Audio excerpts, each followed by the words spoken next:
हौसलों की उड़ान यूं ही नहीं भरी जाती। कामयाबी की इबारत कोई ऐसे ही नहीं लिख देता। ऐसा नहीं होता कि कोई यूं ही तपकर सोना बन जाए। हालात से दो दो हाथ करने का फौलादी जज्बा और पहाड़ जैसा धीरज हो तो हर कहानी कामयाब बन जाती है। ऐसी ही एक कहानी है निशांत जैन की।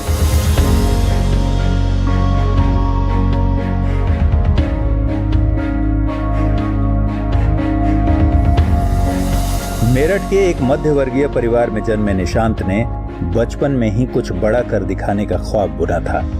जिस उम्र में बच्चे दोस्तों के साथ खेलने में समय बिताया करते हैं, उसी उम्र में निशांत ने किताबों से गहरी दोस्ती कर ली।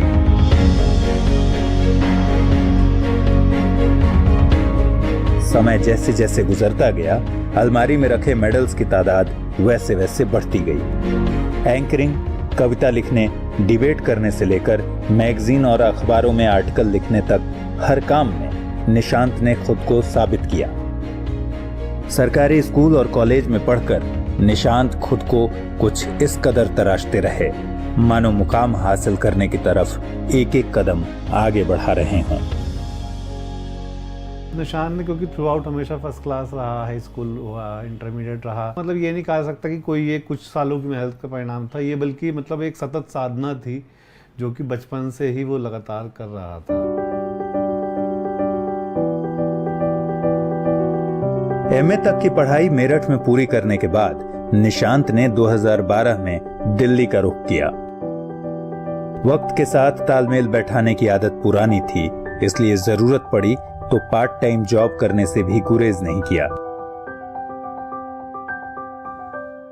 यूपीएससी के पहले अटेम्प्ट में जब पीटी की परीक्षा भी पास नहीं कर सके तो हताशा ने तोड़ने की भरपूर कोशिश की, लेकिन इस बीच लोकसभा सचिवालय में हिंदी सहायक के पद पर नियुक्ति मिली और अगले ही साल यूपीएससी के फाइनल रिजल्ट में हिंदी टॉपर का जो नाम दर्ज हुआ वो था निशांत जैन।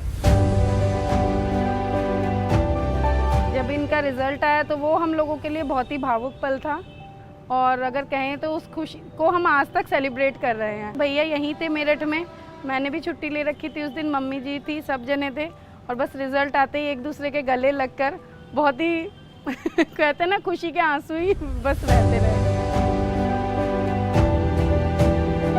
आईएएस निशांत जैन की कहानी हिंदी माध्यम के उन तमाम बच्चों के लिए एक नजीर है जो कम खर्च और सीमित संसाधनों में अपने सपनों को पूरा करने की कवायद में जुटे हैं,